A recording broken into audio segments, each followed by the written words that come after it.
March 9 വിശുദ്ധ Francis. കൊളാറ്റിൻ സഭയുടെ സ്ഥാപകയായ Francis ഇറ്റലിയിൽ കുലീന മാതാപിതാക്കന്മാരിൽ നിന്നും ജനിച്ചു.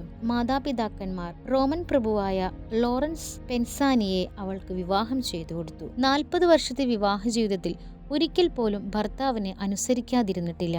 വിവാഹിതയായ ഒരു സ്ത്രീ എന്തിനെങ്കിലും വിളിക്കപ്പെട്ടാൽ ഭക്ത്യാഭ്യാസങ്ങൾ നിർത്തിവെച്ച് കുടുംബജോലികളിൽ ദൈവത്തെ കാണണം എന്നാണ് അവൾ പറഞ്ഞിരുന്നത്. ഭർത്താവിന്റെ അനുവാദത്തോടെ ഓബ്ലേറ്റ്സ് എന്ന സന്യാസി സമൂഹം ആരംഭിച്ചു.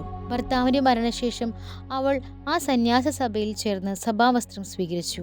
സഭയിലെ എളിയ ജോലികൾ ചെയ്ത് ജീവിക്കാനായിരുന്നു അവൾ ആഗ്രഹിച്ചെങ്കിലും സഭാംഗങ്ങൾ അവളെ മഠാധിപയായി തിരഞ്ഞെടുത്തു. കാവൽ മാലാഖ നേരിൽ അവളോട് സംസാരിച്ചിരുന്നത്രേ. കുർബാന സ്വീകരണ ശേഷം പാരവശ്യം ഉണ്ടാവുക സാധാരണയായിരുന്നു.